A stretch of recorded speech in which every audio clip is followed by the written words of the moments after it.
یا علی یا علی یا علی بول بولو یا علی یا علی یا علی بول یا علی یا علی یا علی بول یا علی بول یا علی بول یا علی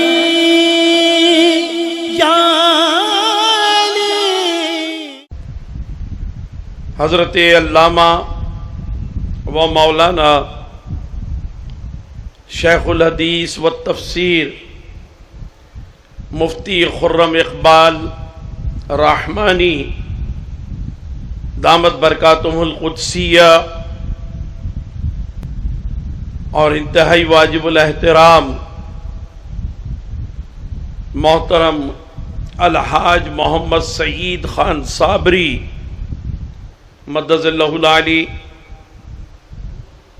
برادران اہل سنت، نوجوانان اہل سنت، فرزندان اہل سنت، مادران اہل سنت، خواہران اہل سنت، دختران اہل سنت، آج کا یہ اجتماع ایمانی، عرفانی، وجدانی یوم علی مرتضی حیدر کرار رضی اللہ تعالی عنہ کے نام نامی اسم گرامی سے معنون اور منسوب ہے، اور مسجد حاضہ میں یہ اہتمام برس ہا برس سے، سال ہا سال سے بزرگان ملت، خلفائے راشدین کے ایام وغیرہ کا اہتمام ہوتا رہا ہے۔ مسجد حاضہ کو بڑے بڑے اکابر علماء سے نسبت رہی۔ قائد اہل سنت مولانا شاہ احمد نورانی رحمۃ اللہ تعالی علیہ اور ولی نعمت، پیر طریقت، کثیر البرکت، وسیع الجہد حضرت علامہ سید شاہ تراب القادری رحمۃ اللہ تعالی علیہ، ان سے بھی اس کی بڑی نسبت رہی۔ وہ مسجد کی سرپرستی فرماتے رہے، درس قرآن کے اجتماعات ہوتے رہے، اور دنیائے سنیت کی سب سے پہلی مجلس درس اسی مسجد میں تشکیل پائی تھی، اور اس کے تحت پھر درس قرآن کے اجتماعات کا سلسلہ جاری رہا۔ تقریباً گزشتہ 40 برسوں سے اس مسجد کے ٹرسٹی ہونے کے اعتبار سے الحاج محمد سعید خان صابری صاحب وہ اپنی خدمات مسجد کے لیے وقف کر دی ہیں انہوں نے، اور کافی طویل عرصہ ان کی جد و جہد کو گزر گیا۔ مسجد کے لیے دور دراز مقامات پر بھی اس کی فلاح کے لیے، اس کے کسی کام کے لیے جانا آنا، اور آپ کو پتہ ہے کہ کسی سرمایہ دار سے مسجد کے لیے اگر رنگ بھی کروانا ہو تو اتنی آسانی سے وہ تجوری کا منہ نہیں کھولتا، لیکن بار بار اور مسلسل اس کے دل پر دستک دینی پڑتی ہے۔ ایک دستک دروازے پر ہوتی ہے اور دوسری دستک دل پر ہوتی ہے، پھر ضرورت پڑے تو دماغ پر بھی دستک دینی پڑتی ہے، اس کے شعور پر بھی دستک دینی پڑتی ہے۔ تو یہ سارے کام ماشاءاللہ یہ کرتے رہے ہیں، اور خود مجھے بھی ان کے ساتھ کئی جگہ جانے کا اتفاق رہا۔ تو پھر مسجد حاضہ کی خدمت اور اس کو سعادت سمجھ کر کوئی کام کر لینا جس کے حصے میں بھی آ جائے، اللہ سبحانہ و تعالی عز و جل کسی سے بھی یہ کام لے لے، تو یہ مسجد واقعتاً اہل سنت و جماعت کا اس علاقے کا ہی نہیں بلکہ پوری کراچی کا اور بالخصوص ڈسٹرکٹ ایسٹ ضلع شرقی کا یہ مرکز ہے اور بہت بڑا مرکز ہے۔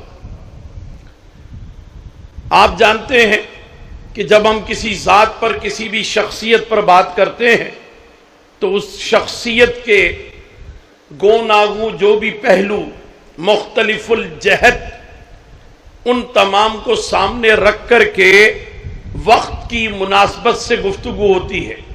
کبھی گفتگو تب مفصل بھی ہوتی ہے اور کبھی گفتگو مجمل بھی ہوتی ہے، تو اجمال اور تفصیل کے درمیان میں آپ کے سامنے کچھ بات کروں گا۔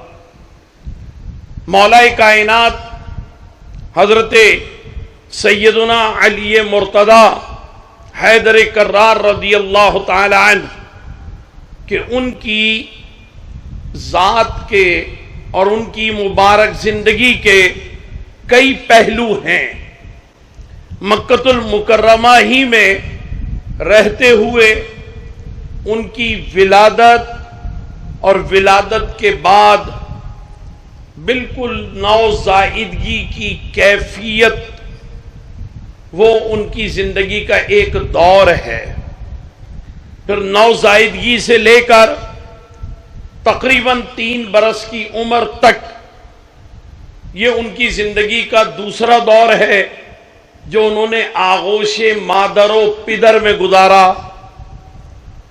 اور پھر 3 برس کے بعد ان کی زندگی کا ایک تیسرا دور ہے جب وہ اللہ کے پیارے حبیب علیہ السلام کی آغوش میں آ گئے، اور پھر حضور علیہ السلام کے ساتھ رہتے ہوئے تبلیغ رسالت کے موقع جب آئے، سورۃ المدثر کا جب نزول ہوا تو اس موقع پر انہوں نے ایک چوتھے دور میں قدم رکھ دیا، اور پھر اس کے بعد ہجرت تک وہاں مکۃ المکرمہ میں بڑا جاں غسل، بہت سخت زمانہ اور لوگوں کی شقاوت اور قساوت قلبی کا زمانہ انہوں نے شعب ابی طالب میں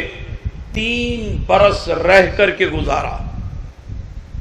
صحبتوں کے عالم میں،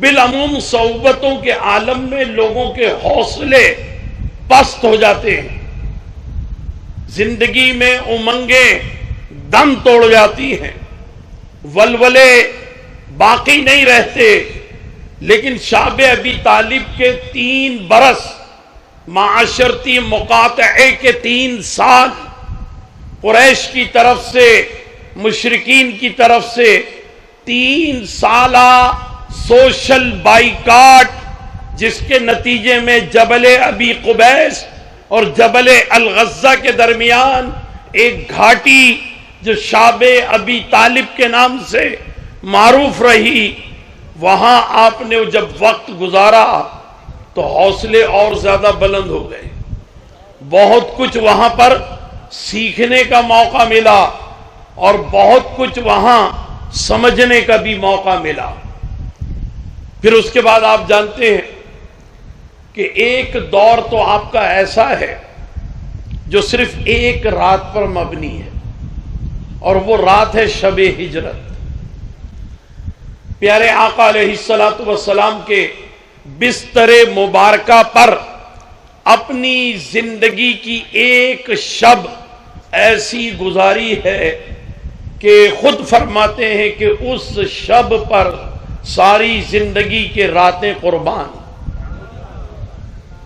اور پھر اس کے بعد ہجرت فرمانا، مدینۃ المنورہ پہنچنا، اور پھر مدینۃ المنورہ میں غزوات النبی میں شرکت کرنا، اور پھر پیارے آقا علیہ السلام کے پردہ فرمانے تک کی زندگی، اور پھر خلافت راشدہ کے 3 ادوار، اور ان تینوں ادوار کی زندگی جو کہ حضرت مولائے کائنات سیدنا علی مرتضی حیدر کرار رضی اللہ تعالی عنہ انہوں نے گزاری ہے، تو وہ خلافت راشدہ کے تینوں ادوار میں گزاری جانے والی زندگی ایسی زندگی ہے کہ اس میں آپ کی ذات مطیع اور فرمانبردار بھی ہے، اور آپ کی ذات معلم اور استاد کی حیثیت میں بھی ہے۔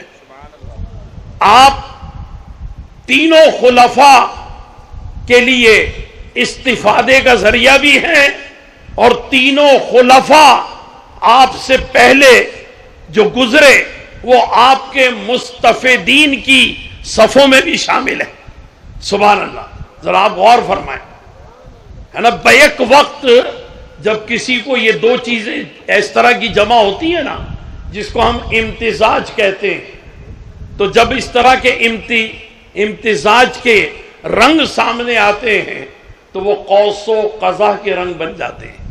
آپ نے دیکھا ہوگا نا، موسم میں کبھی ایسی کیفیت آتی ہے کہ موسم کچھ ٹھنڈا بھی ہو، کچھ گرم بھی ہو، دوپہر کی دھوپ ڈھل چکی ہو، شدت بھی گزر چکی ہو، شام کا وقت ہو، شام کی رعنائیاں ہوں، اور پھر اس کے بعد ایک رینبو لائٹ ہوتی ہے جس کو قوس و قزح کہتے ہیں، اور اس میں مختلف رنگ ہوتے ہیں۔ تو حضرت سیدنا علی مرتضی حیدر کرار رضی اللہ تعالی عنہ کی ذات جو ہے وہ ایسی ہی قوس و قزح اور ایسی ہی رینبو لائٹ کی صورت میں ملت اسلامیہ کی خدمت کرتی ہوئی آپ کو نظر آئے گی۔ تو حضرت مولائے کائنات کی زندگی کے پہلے دور سے بات ہم کرتے ہیں، اور جہاں تک بھی گفتگو پہنچ سکے، کیونکہ مجھے نارتھ کراچی حضرت سید شاہ اسد اللہ جنیدی مدد اللہ العالی ان کے ہاں بھی پہنچنا ہے۔ حضرت علی کی جب ولادت ہوئی، قطع نظر اس کے کہ آپ واقعی جشن مولود کعبہ کانفرنس کا اکثر ذکر سنا کرتے ہوں گے کہ حضرت علی کی ولادت کے موقع پر ہمارے اہل سنت بھی اور بھی دوسرے لوگ بھی ایک جشن مولود کعبہ کے نام سے کانفرنس یا اجتماع کرتے ہیں، اور اس سے یہ ثابت ہوتا ہے، علامہ سائم چشتی نے بھی ثابت کیا ہے کہ حضرت علی مولود کعبہ ہیں۔ کعبہ معظمہ میں ایک دراڑ پڑی ہوئی تھی، اور حضرت فاطمہ بنت اسد رضی اللہ تعالی عنہا ولادت کے موقع پر وہاں سے اندر داخل ہو گئی تھی، اور وہیں آپ کی ولادت عمل میں آئی۔ لیکن ایک بات یہ ذہن میں رکھیے گا کہ حضرت علی نے اپنی والدہ کو کبھی بھی بتوں کے آگے جھکنے نہیں دیا، اور کبھی بھی کاہن اور کاہنہ سے لات و حبل کے نام پر فال نکالنے کا موقع بھی نہیں دیا۔ مائیں گھر سے جاتی ہیں تو بچوں کو بتا کر جاتی ہیں کہ بھئی میں بازار جا رہی ہوں، تو بچے بھی کوئی نہ کوئی فرمائش کر دیتے ہیں، چاکلیٹ، ٹافی، سلائس جوس لیتی آنا۔ تو جب ماں بتائے گی تو بچے کو پتہ چلے گا۔ ہم جس بچے کی بات کر رہے ہیں وہ ابھی دنیا میں آیا بھی نہیں ہے، اور اس کی آئی کیو اس کو بتاتی ہے کہ ماں نے قدم نکالا ہے تو کہاں جا رہی ہے۔ اب اس نے روکنا ہے، ماں کو روکنا ہے، ماں کے اٹھے ہوئے قدم کو کہ جو بتوں کی طرف جا رہے ہیں، جو لات و حبل کی طرف جا رہے ہیں، جو لات و منات کی طرف جا رہے ہیں، ان کو روکنا ہے۔ تو حضرت علی خود فرماتے ہیں کہ میں نے کیا کیا اہتمام نہ کیے اور اپنی ماں کو روکا ہے اور صراط مستقیم پہ رکھا ہے۔ کیسا ہادی ہے کہ شکم مادر میں ہے اور ماں کو صراط مستقیم پہ رکھتا ہے۔ سبحان اللہ۔ تو حضرت علی کی جب ولادت ہو گئی تو اس کے بعد حضرت علی نے فطری طور پر، ہر بچہ آنکھ کھول لیتا ہے 1 گھنٹہ 2 گھنٹہ چند گھنٹوں کے بعد، لیکن آپ نے اپنی آنکھ نہیں کھولی. ماں نے دودھ پلانا چاہا تو آپ نے اپنے منہ کو، اپنے لبوں کو کشادہ نہیں کیا. مکہ میں یہ بات مشہور ہونے لگی کہ ابو طالب کے گھر جو بیٹا پیدا ہوا ہے وہ پیدائشی نابینا ہے اور ایب نارمل بھی ہے. رسول اکرم نبی محتشم صلی اللہ تعالی علیہ وآلہ وصحبہ بارک وسلم وہ کہیں تشریف لے گئے تھے. وہ جب واپس لوٹے اپنے مہم سے تو اطلاع ملی، لوگوں نے کہا اے محمد سنو، تمہارے چچا کے ہاں تمہارا چچا زاد بھائی پیدا ہوا ہے مگر وہ ایب نارمل ہے، وہ دیکھتا نہیں ہے، آنکھ نہیں کھولتا، منہ بھی نہیں کھولتا. ابھی تک اس کو گھٹی دینے کی جتنی کوششیں کی گئیں سب ناکام ہو گئیں. وہ شہد بھی نہیں لیتا، وہ ماں کا دودھ بھی نہیں لیتا.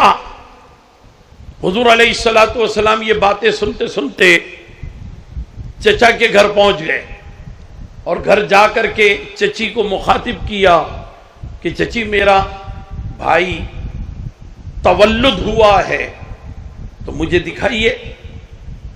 تو ماں کی آغوش میں حضرت علی تھے، انہوں نے اپنی آغوش سے حضور علیہ الصلوۃ والسلام کی آغوش میں دے دیا.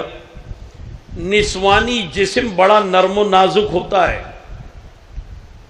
عورت کا جسم نرم و نازک ہوتا ہے، اور حضور علیہ الصلوۃ والسلام کچھ بھی صحیح ایک مرد ہیں تو مردانہ آغوش میں جب بچہ آئے گا نا تو اس کو وہ نرمی نہیں ملے گی جو ماں کے پاس مل رہی تھی. مردانہ آغوش میں آنے کے بعد وہ گرمی اور حرارت نہیں ملے گی جو ماں کے پاس مل رہی تھی. مگر یہ عام مردوں میں سے تو نہیں ہے نا، یہ عام بشر بھی نہیں ہے، یہ تو خیر البشر ہیں. تو اس اعتبار سے رسول اکرم نبی محتشم صلی اللہ تعالی علیہ وآلہ وصحبہ بارک وسلم، میں جب بھی گفتگو کرتا ہوں تو ضمنی طور پر بعض مسائل اور عقائد کو بھی بیان کر دیتا ہوں. حضرت انس رضی اللہ تعالیٰ عنہ کہتے ہیں کہ اونٹ پر حضور علیہ الصلوۃ والسلام کے پیچھے بیٹھنے کا اتفاق ہوا تو میرے ہاتھ کئی مرتبہ سرکار کی کمر سے اور پسلیوں سے لگ گئے تو میں نے محسوس کیا کہ پسلیوں کی تو ہڈیاں ہی نہیں ہیں اور کمر کی بھی ہڈی جو بڑی سخت ہوتی ہے، ریڑھ کی ہڈی، وہ بھی مجھے محسوس نہیں ہوئی. اتنی نرمی، ایسا لگا جیسے بہت ساری روئی ہے اور روئی کے اندر میری انگلیاں داخل ہو گئی.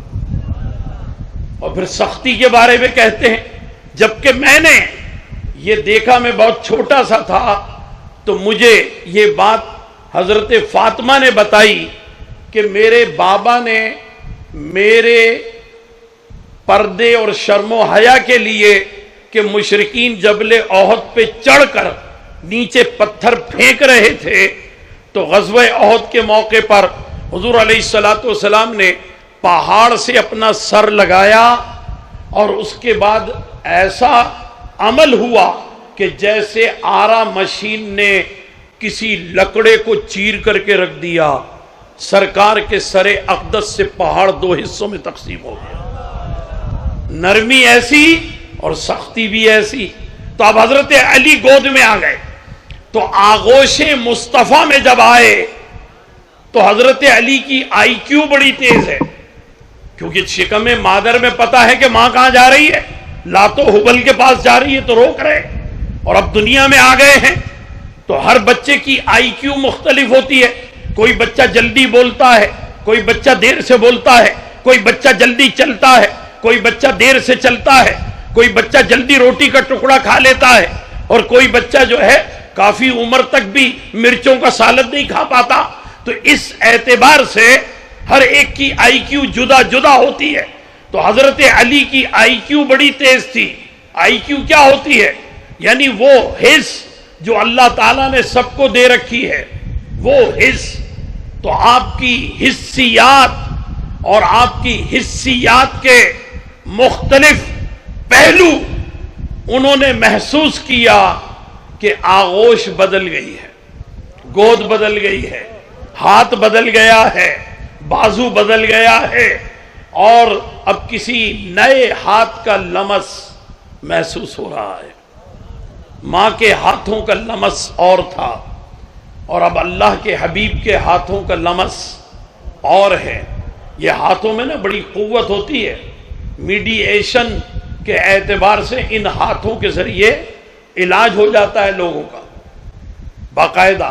میڈییشن یعنی ہاتھ میں ایک ایسی پراسرار قوت ہوتی ہے کہ میں نے خود اس کو امریکہ میں دیکھا کہ وہاں پر، حالانکہ وہ کرسچن تھا، اس نے اپنے ہاتھوں کے ذریعے سے گردے کے اوپر ہاتھ رکھ کر کے پتھری کو پیشاب کی نالی تک لے گیا وہ، یعنی ہاتھ پیٹ کے اوپر چل رہا ہے اور پتھری جو ہے ہل رہی ہے اپنی جگہ سے، پتھر نکل رہا ہے، تو یہ ہاتھ، اس کو میڈییشن کہتے ہیں۔ تو بہرحال حضرت علی نے یہ محسوس کیا کہ سب کچھ تبدیل ہو گیا ہے، تو فوراً آنکھ کھول دی۔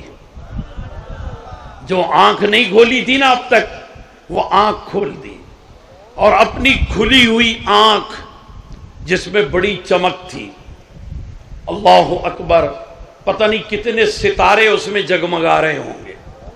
پیارے آقا علیہ الصلوۃ والسلام نے فرمایا کہ تم اگر آسمان کے ستاروں کو گننا چاہو تو گن سکتے ہو، مگر میرے حوض کوثر کے پیالے اتنے ہیں جن کا حساب علی کو معلوم ہے، اسے تم گن نہیں سکتے، کیونکہ حضرت علی پیالہ بھر بھر کے حوض کوثر کا لوگوں کو پلائیں گے۔ تو اللہ اکبر، اب ذرا غور کیجئے کہ جب حضرت علی نے آنکھیں کھولی ہوں گی تو کتنے ستاروں جیسے جگنو آنکھوں میں چمک رہے ہوں گے، سبحان اللہ۔ اور پھر اپنی آنکھوں کا دیدہ، اپنے آنکھوں کا کیمرہ جب حضرت علی نے کھولا تو ایک رخ زیبا اپنے اندر منقش کر لیا، ایک رخ زیبا، سبحان اللہ۔ حضور علیہ الصلوۃ والسلام کا پیارا مکھڑا، وہ چہرہ، سبحان اللہ، اس چہرے کی شان اور اس چہرے کی وجاہت، اللہ اکبر، اسے حضرت علی نے اپنی آنکھ میں محفوظ کر لیا، اور پھر اس کے بعد کچھ دیر کے لیے آنکھوں کو بند بھی کر لیا۔ ایسا لگا کہ اب اس کو جو محفوظ کیا ہے نا، تو اپنی آنکھوں کے کسی سافٹ ویئر میں لے جا کر ایسی جگہ محفوظ کر رہے ہیں کہ جہاں اس کو لاک کر دیں، پاس ورڈ لگا دیں، کوئی دوسرا کھول بھی نہ سکے۔ خالد عرفان نے ایک مرتبہ کہا تھا کہ منظر شہر نبی آنکھ میں آئے اور پھر منظر شہر نبی آنکھ میں آئے اور پھر ایسی نیند آئے کہ ہو جائیں مقفل آنکھیں۔ تو حضرت علی نے رخ مصطفیٰ کو اپنی آنکھ میں لے کر مقفل کر دیا، یعنی قفل ڈال دیا، تالا ڈال دیا، اور دوبارہ آنکھ کھولی۔ حضور علیہ الصلوۃ والسلام خود فرماتے ہیں کہ علی نے جب دوبارہ آنکھ کھولی تو مجھے اس پر بڑا پیار آیا، بچے پر، میرے آغوش میں تھا، میں نے اسے آغوش کو، اپنے بازوؤں کو اوپر اٹھا لیا اور قریب کر لیا، تو بچہ ہمکنے لگا، اور بچے نے جو اب تک ہونٹ نہیں کھولے تھے اپنے لب وا کر دیے، لب کشا کر دیے، اور پھر میں نے اپنی زبان قریب کی تو میری زبان کو چوسنے لگا، زبان کو چوسا۔ سبحان اللہ، کیا مقدر ہے کہ جب آنکھ کھولی تو رخ مصطفیٰ دیکھا، اور جب منہ کھولا، دہن کھولا، تو اس دہن میں سب سے پہلی غذا کوئی شہد نہیں، کوئی دوسری توانائی نہیں، بلکہ پیارے آقا علیہ الصلوۃ والسلام کا توانائی سے بھرپور لعاب دہن وہ جسم میں داخل ہوا، لعاب دہن داخل ہوا، اور وہ لعاب دہن، اللہ اکبر. پھر مجھے خالد عرفان یاد آ گئے کہ جنہوں نے کہا کہ انسانیت کو ملا ان سے نسخہ شفا، انسانیت کو ملا ان سے نسخہ شفا، تریاق کے عجیب خزانے بدن میں تھے، کیمسٹری کی تجربہ گاہوں میں بھی نہیں، اجزائے کیمیا جو لعاب دہن میں تھے. وہ لعاب دہن کھارے پانی کو میٹھا بھی کرتا ہے. وہ لعاب دہن حضرت سلمہ الاقوی ان کی ٹوٹی پنڈلی کو جوڑتا بھی ہے. حضرت قتادہ رضی اللہ تعالی عنہ کی نکلی ہوئی آنکھ کو بھی جوڑ دیتا ہے، اور حضرت ابو بکر صدیق رضی اللہ تعالی عنہ کو سانپ کے ڈسے ہوئے زہر سے بھی محفوظ رکھتا ہے.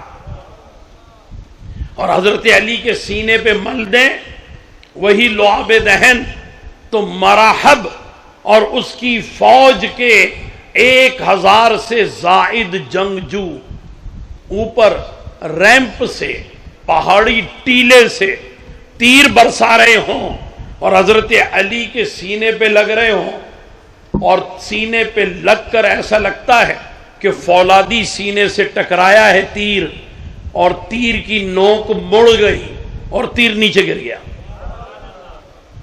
فولادی سینے سے ٹکرا گیا.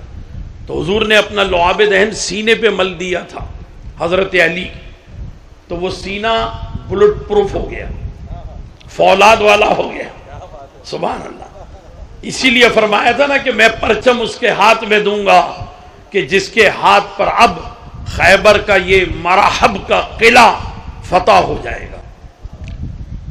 تو مولائے کائنات سیدنا علی مرتضی حیدر کرار رضی اللہ تعالی عنہ کہ آپ کا مقام اور آپ کا مرتبہ میں کیا بیان کر سکتا ہوں آپ کے سامنے. ایک بات پر میں نے غور کیا، وہ میں عرض کرتا ہوں کہ بہت سی شانیں اور بہت سی خصوصیات اور بہت سے یعنی خصائص لوگوں میں ہوتے ہیں. ہر آدمی دوڑنے والا ہوتا ہے، ضرورت پر تیز دوڑتا ہے. ہر آدمی بہادر بھی ہوتا ہے.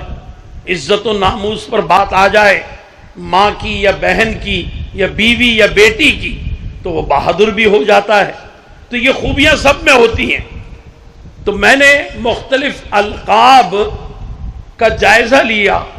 حضرت علی کے لیے جتنے بھی القاب بولے جاتے ہیں نا، سبحان اللہ.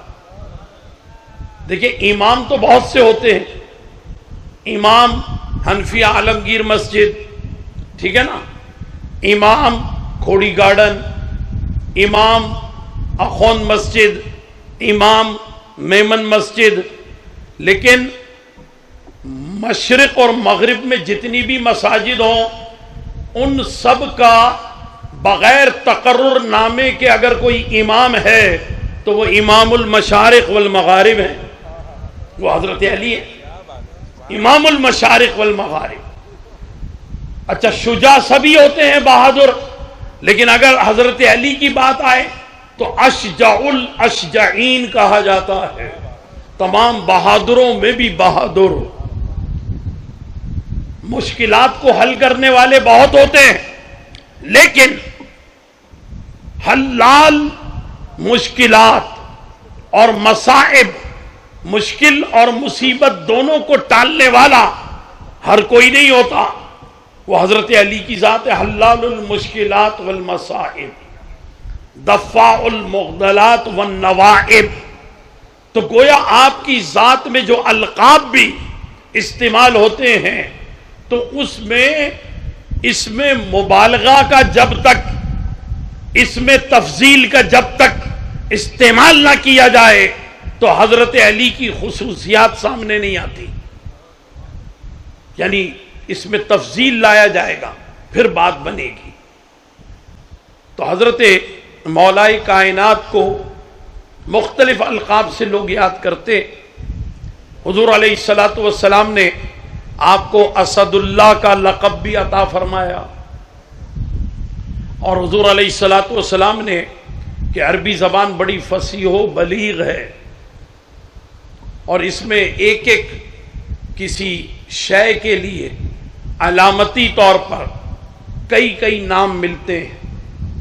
تلواروں کی مختلف ہیئت ہوتی ہے، سیدھی تلوار ہے، قوس کی طرح تلوار ہے، محراب نما تلوار ہے، تو ہر تلوار کا نام الگ ہے۔ تو 80 نام تو تلوار کے ملتے ہیں عربی زبان میں۔ گھوڑے کے لیے بھی الگ الگ نام ملتے ہیں، شیر کے لیے بھی الگ الگ نام ملتے ہیں۔ اسد کے معنی بھی شیر، حمزہ کے معنی بھی شیر، فہد کا معنی بھی شیر، حارث کا معنی بھی شیر، ارسلان کا معنی بھی شیر، یہ سب الگ الگ ہیں۔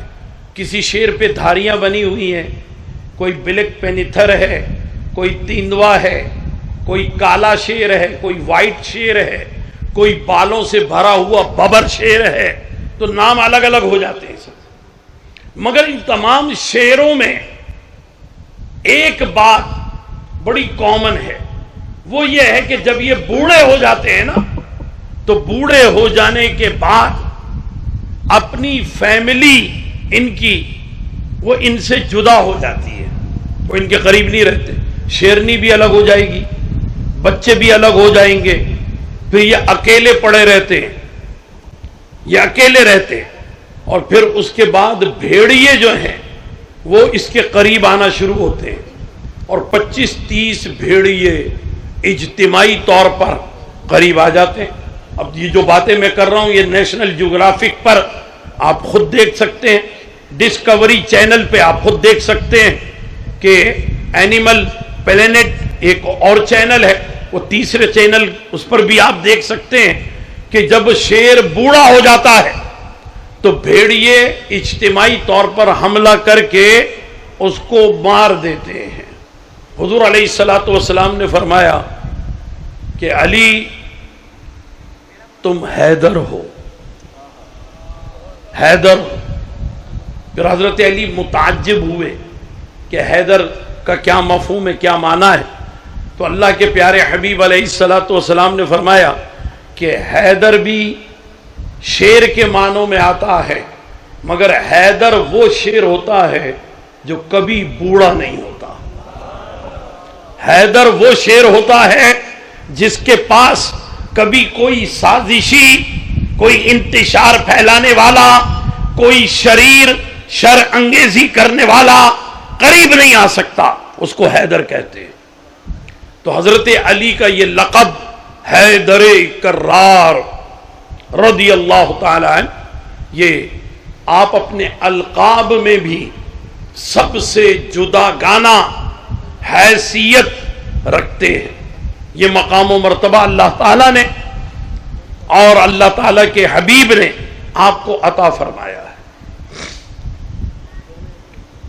حضور علیہ الصلوۃ والسلام نے جناب ابو طالب کے کثرت عیال کی وجہ سے اور ان کی ضعیفی کی وجہ سے اور تجارت کا سفر نہ کرنے کی وجہ سے ایک تجویز دی حضرت عباس بن عبد المطلب رضی اللہ تعالی عنہ اور حضرت حمزہ بن عبد المطلب رضی اللہ تعالی عنہ کو، اور یہ کہا کہ ہم ایسا کرتے ہیں کہ اپنے یہ چچا جناب ابو طالب اور آپ کے بھائی، ان کے بچوں کی پرورش میں کفالت کرنے میں ہم ہاتھ بٹاتے ہیں۔ تو دونوں چچا نے اتفاق کیا اور یہ تینوں مل کے چلے گئے۔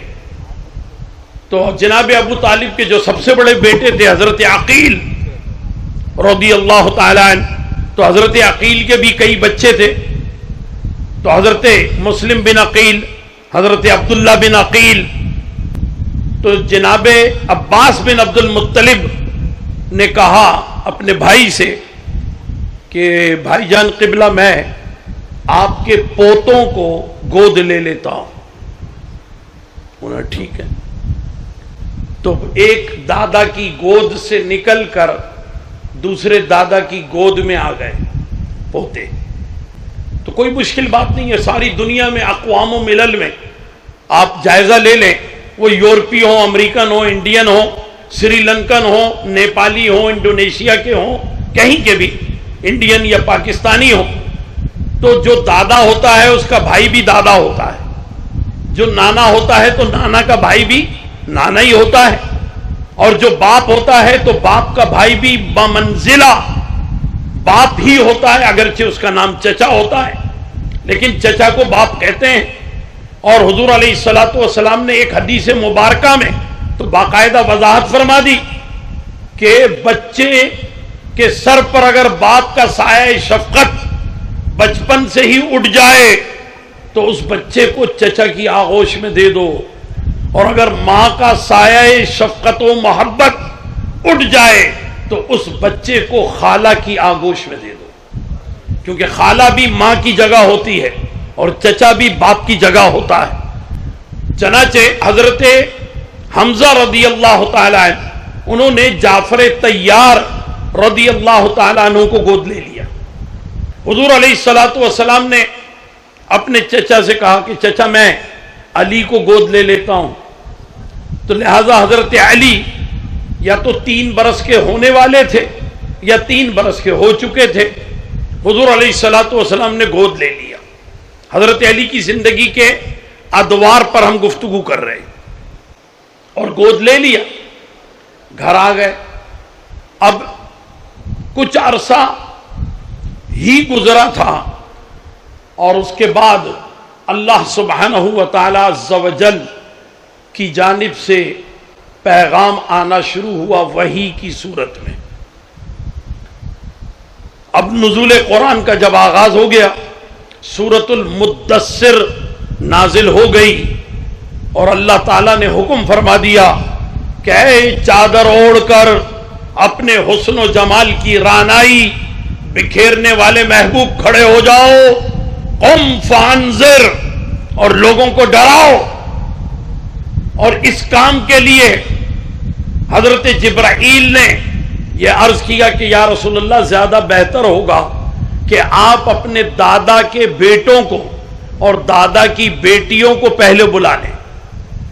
تو اب دادا کے بیٹے جمع ہو گئے اور دادا کی بیٹیاں. حضور علیہ الصلوۃ والسلام نے حضرت علی کو اپنا نقیب بنایا، اپنا نمائندہ بنایا، اور اپنا نقیب نمائندہ ترجمان بنا کر کہا کہ میں اپنے گھر ایک محفل رکھنا چاہتا ہوں، تبلیغ رسالت کے لیے میں اپنے دادا کی اولاد سے مدد مانگوں گا. جو میرے چچا ہیں وہ تمہارے بھی چچا ہیں، تم جانتے ہو سب کو. جو میری پھپھی ہیں وہ تمہاری پھپھی ہیں، تم پھپھی اور پھپھا کو بھی جانتے ہو، تم چچا اور چچیوں کو بھی جانتے ہو، تو ان کو گھر بلا لو. حضرت علی چلے گئے نمائندہ بن کر.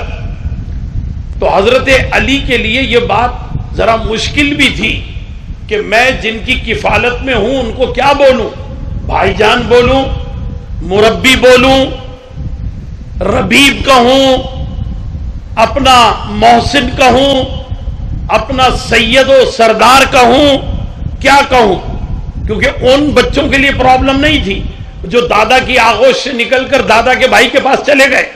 وہ دادا ہی کہتے تھے حضرت عباس کو، اور حضرت حمزہ کو حضرت جعفر طیار ابی کہا کرتے تھے. ابی، میرے باپ ابی، عربی میں کہتے تھے. وہ حضرت علی کے لیے مسئلہ تھا اور حضرت علی نے کسی سے مشورہ نہیں لیا. آپ کی اپنی آئی کیو نے آپ کی رہنمائی کی، اللہ تعالیٰ کی طرف سے غیبی رہنمائی ہوئی. تو آپ سب کے پاس گئے. میں ہر جگہ کی ڈیٹیل نہیں بتاتا وقت کم ہونے کے سبب. باپ کے پاس جب گئے، باپ سے بھی کہا آپ کو بھی بلایا ہے. باپ نے کہا کس نے بلایا ہے؟ کہا میرے مولا نے بلایا ہے، میرے مولا نے بلایا ہے. اور پھر ساری زندگی حضرت علی حضور علیہ الصلوۃ والسلام کو اپنا مولا کہتے رہے. اچھا، سرکار علیہ الصلوۃ والسلام کی عادت کریمہ ہے التفات فرمانا اور انعام دینا، توجہ فرمانا. اور آپ نے انعام بھی ایسے موقع پر دیا کہ جب پوری امت مصطفیٰ 1,50,000 افراد حجۃ الوداع سے فارغ ہو کر جب 8 ذی الحج کو چلے ایسی شاہراہ پر کہ جہاں سب کے راستے جدا جدا ہوتے ہیں، حدیبیہ مکۃ المکرمہ سے 20 کلومیٹر کے فاصلے پر، اور وہاں سے مزید آگے 8 کلومیٹر غدیر خم کا مقام، وہاں حضرت علی کو بلایا۔ اہل یمن کہہ رہے تھے کہ یا رسول اللہ، علی کے بارے میں آپ کا قول کیا ہے؟ قول سے ہی قوالی بنا ہے۔ سلسلہ چشتیہ کے لوگ جو ہیں وہ اسی لیے قوالی سنتے ہیں، حضرت امیر خسرو کی بھی یہی تحقیق ہے۔ بہرحال تو کیا قول ہے آپ کا؟ تو آپ نے حضرت علی کو بلایا اور اپنا دست مبارک حضرت علی کے ہاتھ میں دے کر ایسے انگلیوں کو ایک دوسرے میں ڈال کر اونچا کیا، اور اس کے بعد کہا کہ من کنت مولا ہو فہذا علی مولا، میں جس کسی کا مددگار، میں جس کسی کا کفیل، میں جس کسی کا رہنما، میں جس کسی کا رہبر، میں جس کسی سے محبت کرنے والا، تو یہ علی بھی اسی طریقے کے مولا ہیں۔ حضرت جابر رضی اللہ تعالیٰ عنہ، ترمذی شریف کی حدیث مبارکہ، وہ کہتے ہیں کہ میں نے دیکھا کہ حضرت عمر دور بیٹھے تھے، بہت آہستہ آہستہ وہاں سے چلتے ہوئے آئے اور قریب آ کر اپنے بازوؤں کو پھیلایا اور حضور علیہ السلام کی پنڈلی مبارکہ اور حضرت علی کی پنڈلی اور ان کے پاؤں کو گھیرے میں لیا اور کہا یا رسول اللہ، آپ گواہ ہو جائیے کہ آپ کی امت میں عمر نے سب سے پہلے علی کو اپنا مولا بنایا۔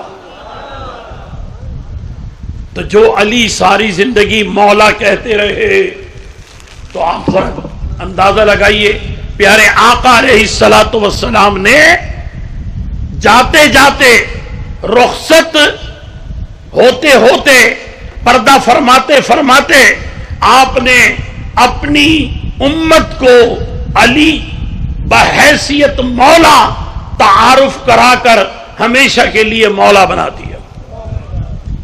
یہ صلہ ملا ہے۔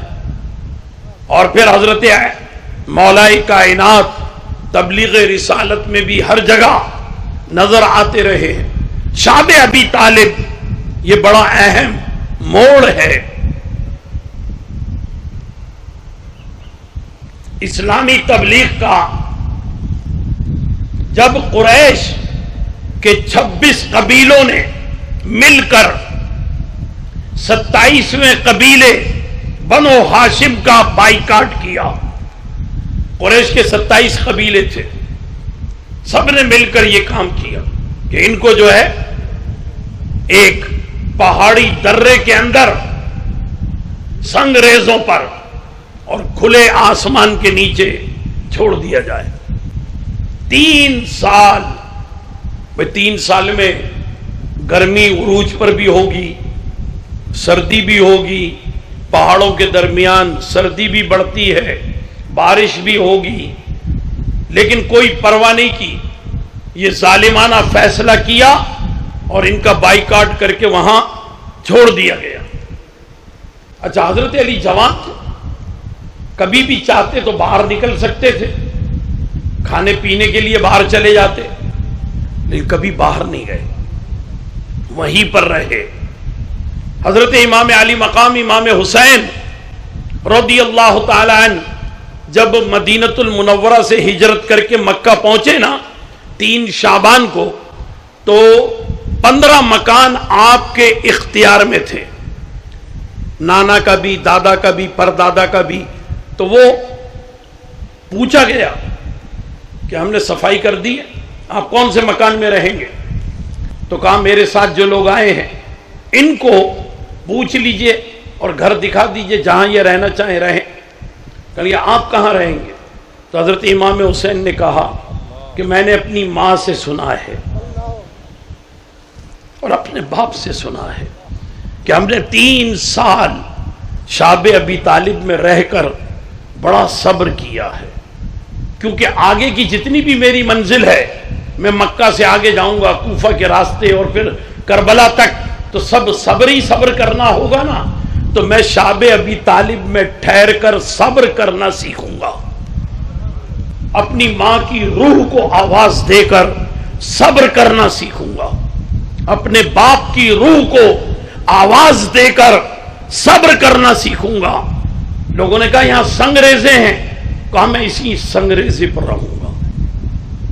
تو حضرت امام علی مقام کے اس جملے سے پتہ چلتا ہے کہ شدائد اور مصائب ماں نے اور باپ نے کیسے بتائے ہوں گے اپنے بچوں کو، اور یقیناً بڑی مصیبت کی بات ہے 3 سال وہاں رہنا۔ حضرت علی کہتے ہیں، اور حضرت فاطمہ کا بھی قول ہے، کہ پہاڑ کی بنیاد میں جہاں کچھ نرم مٹی ہو تو وہاں خودرو پودے پیدا ہو جاتے ہیں، خود ہی پیدا ہو جاتے ہیں۔ آپ نے دیکھا ہوگا سڑک کے کنارے ہے نا، کچھ پودے ہو جاتے ہیں، جنگلات میں گزرے کچھ پودے ہو جاتے ہیں، ان کی کوئی نگہبانی کرنے والا نہیں ہوتا، کوئی باغبانی کرنے والا نہیں ہوتا، کوئی مالی نہیں ہوتا، کوئی پانی نہیں دیتا، وہ خودرو پودے ہوتے ہیں، بس وہ ہو جاتے ہیں۔ تو اس طرح کے پودوں کو نکالنا، کوئی پودا نرم ہوتا ہے، کوئی سخت ہوتا ہے، پھر ان کی جڑوں کو صاف کرنا، پھر اس کے بعد ان کو چکھنا کہ یہ تلخ کتنا ہے، یہ تیکھا کتنا ہے، یہ پھیکا کتنا ہے، اس میں ترشی کتنی ہے، کیونکہ ذائقے بھی تو مختلف ہوتے ہیں نا، ہر ذائقہ کوئی استعمال نہیں کر سکتا۔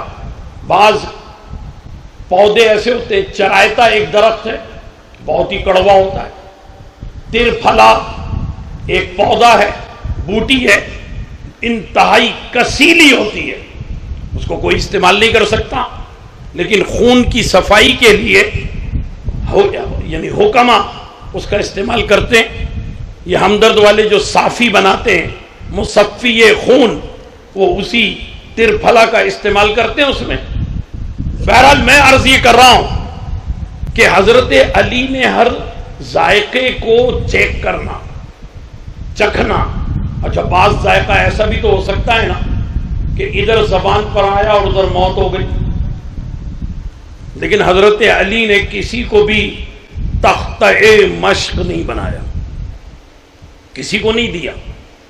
عموماً آپ نے دیکھا ہوگا بچے ایسی باتیں کرتے ہیں، ہم نے بھی اپنے بچپن میں دیکھا کہ کوئی چیز میں نے کہا بیٹا یہ کھا لو بہت اچھی ہے، تو وہ بچی نے کہا نہیں پہلے آپ ہی کھائے گی، آپ ہی نے کہا نہیں تو یہ بچوں کھائے گی، بچوں نے کہا نہیں اپو کھائے گی۔ وہ تینوں بیٹیوں میں اختلاف ہو رہا ہے کہ ہم نہیں چکھیں گے، پتہ نہیں کتنا کڑوا ہو، پھر کیا ہوگا۔ تو وہ اپنے اوپر مشق نہیں کی انہوں نے۔ تو حضرت علی بھی چاہتے کسی کو کہہ دیتے یہ لو بھائی تم کھا کر کے دیکھو ذرا، لیکن کسی کو نہیں دیا، خود چکھا، کھایا، اور جو اچھا لگا وہی حضور علیہ الصلوۃ والسلام کی خدمت میں پیش کیا، وہی ام المومنین سیدتنا خدیجۃ الکبریٰ رضی اللہ تعالی عنہا کی خدمت میں پیش کیا، وہی اپنے والد جناب ابو طالب کی خدمت میں پیش کیا۔ اس طرح جو ہے 3 سال شاب ابی طالب میں گزارے۔ حضرت علی نے وہاں جو وقت گزارا ہے اس کے بعد ان تجربات سے تو استفادہ کرنے کا موقع ہی نہیں ملا۔ اگر موقع ملتا تو آج دنیا حکیم لقمان کو بھول جاتی، حکیم اعظم حضرت علی کو یاد رکھتی۔ آج دنیا آرشمیدس اور نیوٹن اور آئنسٹائن کو بھول جاتی، ایک ہی سائنٹسٹ کا نام یاد رکھتی جس کا نام ہے مولا علی مشکل کشا۔ بحیثیت سائنٹسٹ انہوں نے پودوں پر، نباتات پر، جڑی بوٹیوں پر شاب ابی طالب میں تحقیق کی کہ کس کا ذائقہ کیسا ہے۔ تو حضرت علی رضی اللہ تعالی عنہ آپ نے ہر سفر میں، قیام کی حالت میں کبھی بھی پیارے آقا علیہ الصلوۃ والسلام سے دوری اختیار نہیں کی، کبھی دوری اختیار نہیں کی۔ اور یہ بات بھی اظہر من الشمس کہ جب حضرت ابو بکر صدیق رضی اللہ تعالیٰ عنہ کے ساتھ پیارے آقا علیہ الصلوۃ والسلام 29 سفر المظفر کے موقع پر رات میں نکلے اپنے کاشان اقدس سے، اور حضرت علی کو امانتیں دے کر اپنے بستر مبارکہ پہ سلا دیا۔ تو لوگ پوچھا کرتے تھے کہ 100 تلواروں کے سائے میں علی نیند کیسی آئی تھی؟ تو حضرت علی کہتے ہیں بس اسی رات نیند آئی تھی، کیونکہ ہر رات میں اس فکر سے سوتا ہوں کہ صبح زندہ اٹھوں گا یا نہیں اٹھوں گا۔ اسی رات تو اللہ کے رسول نے فرمایا تھا کہ علی یہاں سو جاؤ، اور پھر اس کے بعد میں تمہارا انتظار مدینۃ المنورہ میں کروں گا۔ اسی رات مجھے یقین تھا کہ میں زندہ اٹھوں گا، اس لیے کہ اللہ کے رسول نے فرمایا ہے، تو میں بڑے سکون سے سویا۔ موازنہ کرتے رہیے حضرت علی کا تذکرہ سنتے سنتے کہ کیا ہمارے اندر بھی ایسی تاب ہے، کیا ہمارے اندر بھی ایسی جرت ہے، کیا ہمارا بھی اتنا حوصلہ اور ہمارا بھی اتنا ولولہ ہے، یہ سمجھنے کے لیے۔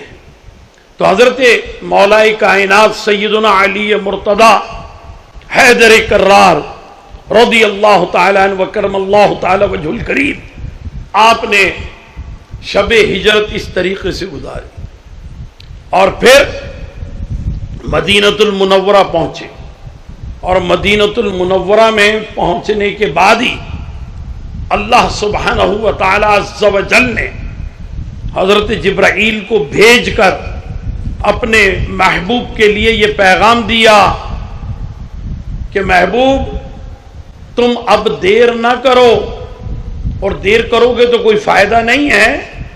ہم نے، اللہ فرما رہا ہے ہم نے، اور اس فعل کی نسبت اللہ نے اپنی طرف کی ہے کہ ہم نے علی کا اور تمہاری بیٹی فاطمہ کا نکاح آسمان پہ کر دیا ہے، ہم نے کر دیا ہے، اب اس کے اظہار میں زمین پر دیر نہ کرو۔ تو حضور علیہ الصلوۃ والسلام نے اسی نکاح کو زمین پر منعقد کیا۔ حضرت علی فرماتے ہیں کہ اس نکاح کے وقت مجھے بہت سے وہ لوگ جو کبھی مدینے میں نظر نہیں آئے مبارکباد دیتے ہوئے نظر آئے، مجھے کوئی تشویش نہیں ہوئی، میں سمجھ گیا کوئی رجال الغیب ہیں، کوئی فرشتے ہیں، جنات ہیں۔ عام طور پر اگر کوئی ہم بات کر رہے ہیں، کوئی کندھے پہ ہاتھ رکھ دے اور نظر بھی نہ آئے تو روح فنا ہو جائے گی کہ یہ کون آ گیا۔ آپ موٹر سائیکل پہ جا رہے ہیں اور راستے میں اچانک کوئی سفید لمبے کرتے میں لمبا قداور آدمی کھڑا نظر آ جائے روڈ میں، تو کیا نتیجہ نکلے گا؟ ہے نا، موٹر سائیکل آپ کے ہاتھ سے گئی اور آپ پتہ نہیں روڈ پر کہاں پڑے ہوں گے۔ تو یہ ڈر اور خوف کی یہ کیفیت انسانی فطرت ہے، لیکن حضرت علی کہتے ہیں کہ مجھے مبارکباد دینے کے لیے جب فرشتے سامنے آئے، جب یہ جنات آئے، تو میں نے سب سے ان کا نام بھی پوچھا اور ان کا پتہ بھی پوچھا، بے تکلف ہو کر کے پوچھا، اور پھر ان سے جب میں متعارف ہو گیا تو ان کی آہٹوں سے بھی ان کو پہچاننے لگا کہ یہ کون ہے، آہٹوں سے پہچاننے لگا۔ حضرت علی کہتے ہیں کہ اللہ تعالیٰ کی نشانی حضرت صالح علیہ السلام کی اونٹنی جب اس کی کوچے کاٹ ڈالی تھی، قرآن مجید میں اس کا ذکر ہے، ناقۃ اللہ وسقیاہا فکذبوہ فعقروہا، سورہ شمس میں اللہ تعالیٰ نے ذکر کیا ہے۔ تو کہتے ہیں کہ اس موقع پر جو اس شقی کے پاس فرشتے آئے تھے اور حضور نے فرمایا کہ علی تم پر بھی ایک شقی تلوار سے وار کرے گا، اور اس موقع پر فرشتے بھی آئیں گے، تو حضرت علی کہتے ہیں کہ میں تو کوفہ کی جامع مسجد کی طرف اپنے دونوں بیٹوں کے ساتھ جا رہا تھا، اور جو فرشتے آئے تو میں پہچان گیا کہ یہ فرشتہ کون سے آسمان سے آیا ہے، کیونکہ میں اسے جانتا تھا، یعنی اس کے مقام کو بھی جانتا تھا۔ اور ایسے موقع پر کہ جب یہ معلوم ہے کہ آج میں نماز فجر ادا نہ کر سکوں گا، شہادت عمل میں آ جائے گی، تو حضرت علی کہتے ہیں کہ حسن نے آواز صلاۃ صلاۃ نکالنا بند کر دی۔ تو میں نے کہا کیوں آواز نہیں دے رہے؟ آواز دو سب کو، صلاۃ الفجر کا وقت ہے، لوگوں کو جگاتے ہوئے چلو۔ تو پھر محلے کے اندر آواز گونجنے لگی، حالانکہ شہادت کا بالکل وقت قریب، ایسے وقت میں تو لوگ چھپتے چھپاتے ہیں، ادھر ادھر چلے جاتے ہیں، نظر بھی نہیں آتے۔ لیکن بہرحال تو یہ حضرت علی کی جرت اور یہ ان کا حوصلہ ہے۔ اور یہ بات میں نے اس لیے عرض کی کہ انہیں یہ معلوم ہے کہ فرشتے جو ہیں یہ جب آتے ہیں، رجال الغیب یا جنات آتے ہیں، تو یہ سب اپنی ایک شناخت، اپنی ایک پہچان رکھتے ہیں۔ اس شناخت اور اس پہچان سے ہی اگر کوئی کسی کو یاد رکھے تو بڑی بات ہے۔ حضرت علی تو آہٹوں سے بھی یاد رکھتے ہیں، چلنے کے انداز سے بھی یاد رکھتے ہیں۔ اچھا ہمیں دیکھیے ہم کتنے فرشتوں کو جانتے ہیں، اگر آپ اس پر غور کریں۔ آپ کہیں گے بھئی 4 فرشتے تو مشہور ہیں، حضرت جبرائیل، حضرت میکائیل، حضرت اسرائیل، حضرت اسرافیل۔ چلیے 2 فرشتے اور ہیں، کرامن کاتبین، کندھے پر بیٹھے ہوئے۔ 2 فرشتے اور لے لیں جو قبر میں آئیں گے، نکیرین، ٹھیک ہے نا؟ تو اب آپ ذرا غور کیجئے کہ ان 8 فرشتوں سے زیادہ کوئی 9 نام آپ کو معلوم ہے؟ حضرت علی کہتے ہیں کہ حسن کی ولادت پر مدینے کی زمین سے لے کر آسمان اول تک فرشتوں کی لائن لگی ہوئی تھی مبارکباد دینے کی، اور میں ہر فرشتے کو جانتا ہوں، ہر فرشتے کو جانتا ہوں۔ سبحان اللہ۔ تو یہ کیفیت، ایسی شہادت، ایسا مشاہدہ، ایسی بصیرت اور ایسی بصارت، ایسی فراست، ایسی ذہانت، ایسی ذکاوت کوئی کہاں سے لائے گا؟ تو حضرت مولا کائنات سیدنا علی مرتضی کی شان اقدس بڑی بلند، اور پیارے آقا علیہ الصلوۃ والسلام نے آپ کی شان میں ایک بڑا عربی ادب کا شاہکار ارشاد فرمایا ہے۔ یہ دیکھیے اشعار تو آپ نے بہت سنے ہوں گے،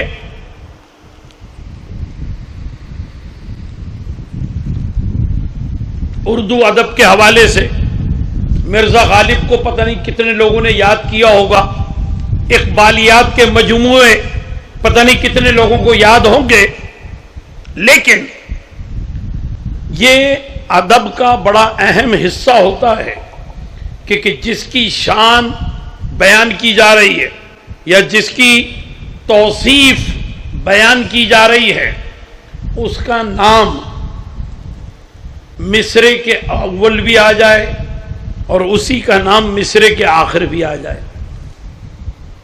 حضور علیہ الصلوۃ والسلام نے فرمایا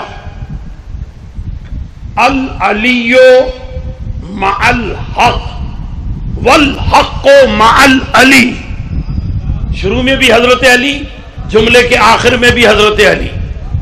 پھر فرمایا العلی مع القرآن والقرآن مع العلی، العلی مع الایمان والایمان مع العلی۔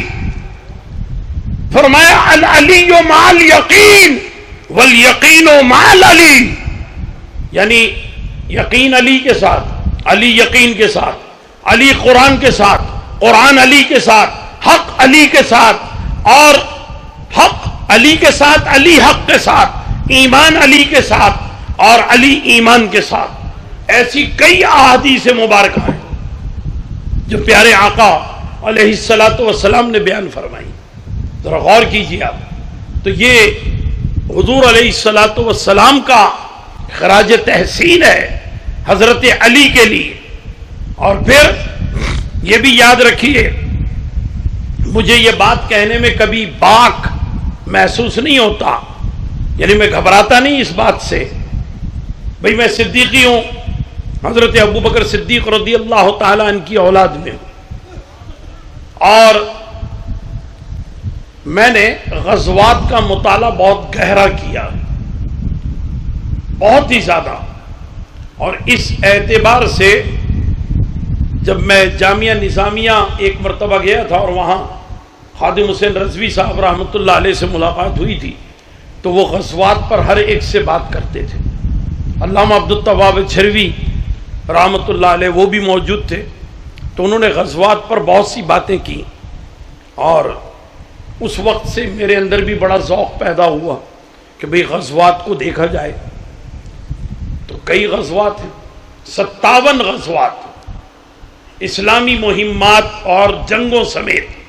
غزوہ اسے کہتے ہیں جس میں پیارے آقا علیہ الصلوۃ والسلام شریک ہوئے، اور مہم اور سرایا اور جنگ وہ ہوتی ہے جس میں حضور علیہ الصلوۃ والسلام نے ہدایت دے کر کسی کو بھیجا ہو.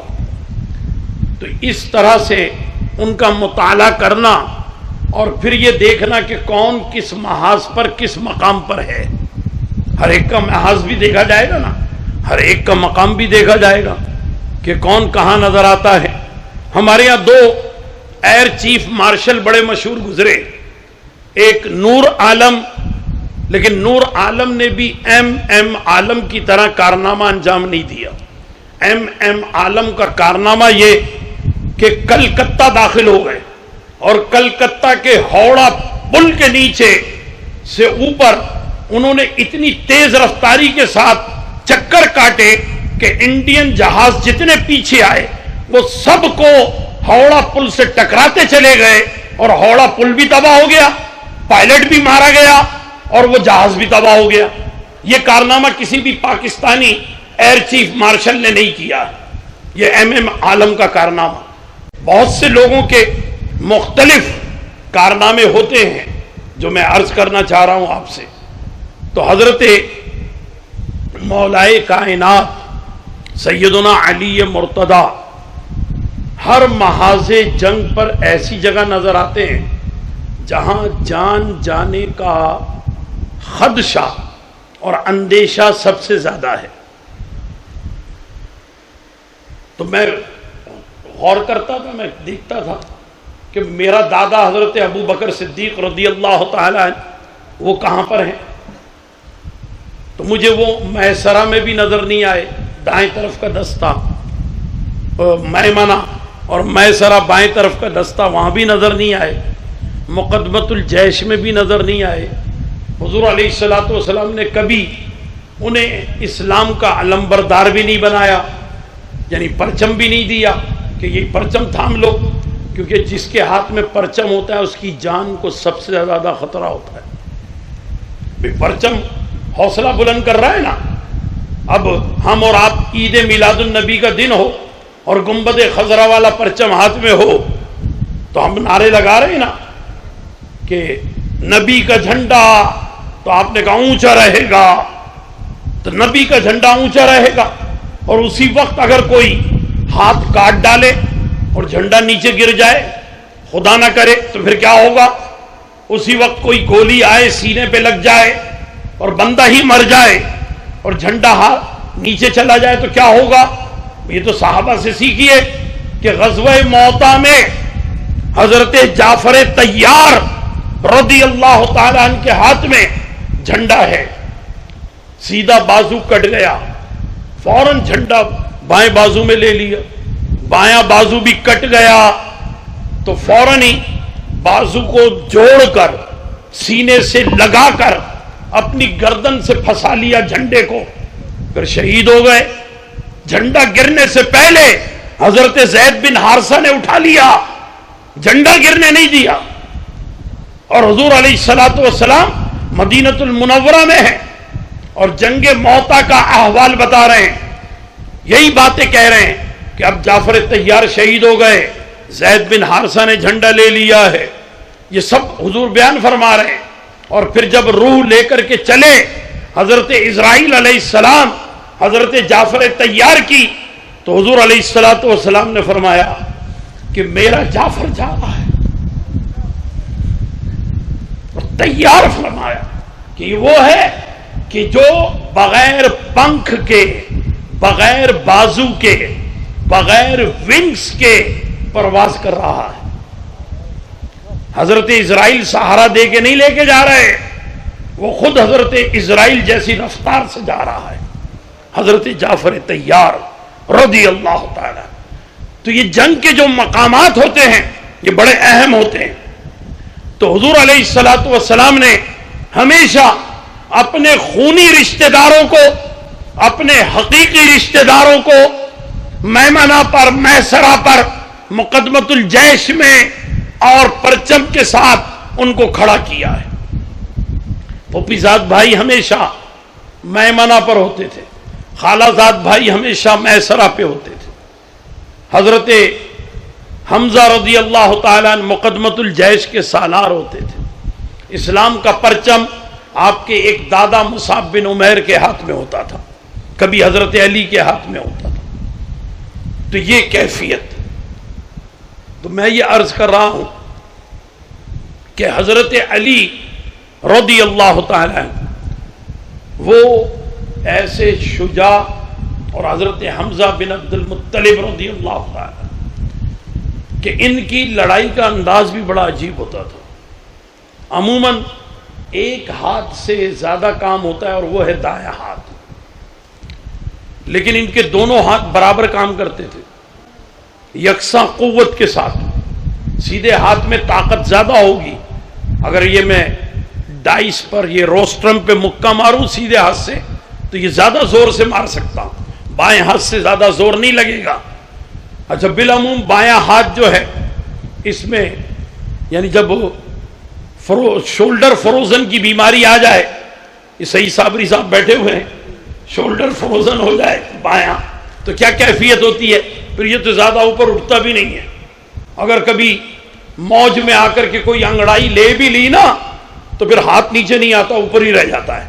پھر ہاتھ کو ایسے پکڑ کر نیچے کرنا پڑتا ہے، وہ کہاں جا رہا ہے، نیچے آ جا. بڑھتی ہوئی عمر میں تو یہ کیفیت ہوتی ہے. تو اب حضرت علی کے دونوں ہاتھ کام کرتے، حضرت حمزہ کے دونوں ہاتھ کام کرتے، دونوں ہاتھوں میں تلوار، ڈھال وغیرہ نہیں رکھتے کہ حملہ ہو جائے تو ڈھال سے روکیں گے. دونوں ہاتھوں میں تلوار، اور تلوار ایسے سامنے دشمن آ جائے، دو دشمن آئے، لوہے کی ٹوپی ہیلمٹ لگا کر کے آ جائیں، دونوں کے سروں پہ تلوار پڑے گی اور ہیلمٹ کٹے گا، چہرہ بھی کٹے گا، نرخرا بھی کٹے گا، سینہ بھی چیرا جائے گا، پسلیاں بھی الگ الگ ہو جائیں گی، اور ذرا سی دیر میں، چند سیکنڈوں میں پلک جھپکتے ہوئے ایک جسم دو ٹکڑے ہو کر کے نیچے گر جائے گا، اپنے ہی خون میں لوٹنے لگے گا، جیسے مراحب کے ساتھ ہوا تھا. مراحب بھی دو نیم ہو کر کے سرے مقتل پڑا ہوا تھا، اٹھنے کی تاب نہیں کہ یہ مارا علی کا ہے، حضرت علی نے مارا ہے اس کو. اتنا بڑا پہلوان، قداور، خیبر کے محاذ پر حضرت علی نے دو ٹکڑے کر دیا اس کو. تو یہ حضرت مولا علی کی شان. اچھا یہی نہیں، اس میں اور اگر آپ اضافہ دیکھیں تو یہ بات بھی نظر آتی ہے کہ حضرت علی رضی اللہ تعالی عنہ وہ جس وقت کسی اپنے ہدف کو، اپنے ٹارگٹ کو جب وہ اچیو کر لیتے ہیں تو بڑی جوش کے ساتھ اور بڑے حوصلے کے ساتھ تکبیر کا نعرہ بلند کرتے ہیں. اور جب وہ نعرہ بلند کرتے ہیں تو اس نعرہ بلند کرنے میں ایسا ایک عمل ضرور کرتے ہیں کہ جو دوسروں کو حیرت زدہ کر دے اور دوسروں کو جو ہے استعجاب کے عالم میں لے آئے. جیسے ہی مراحب کو قتل کیا ہے تو مراحب کو قتل کرنے کے بعد اسلام کا پرچم جو حضور علیہ الصلوۃ والسلام نے آپ کو دیا تھا وہ ہاتھ میں لے کر چٹان کے اندر تکبیر کا نعرہ بلند کر کے وہ جھنڈا گاڑ دیا. اب جھنڈا آپ سمجھتے ہیں کہ پرچم کپڑے کا ہوتا ہے اور اس کے اندر ایک سلائی کر کے نیفا بنایا جاتا ہے. نیفے کے اس لیے بناتے ہیں کہ اس میں ایک بانس ڈنڈی لکڑی وغیرہ لگائی جا سکے اور وہ لہرا سکے پرچم.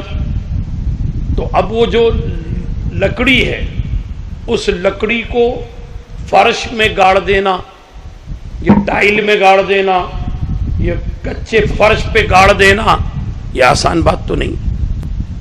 میخ ہو تو وہ بھی پھر میخ کے ساتھ گھن ہو، ہتھوڑا ہو تو میخ رکھی تو ہتھوڑے سے ٹھوکا تو میخ گاڑ دی.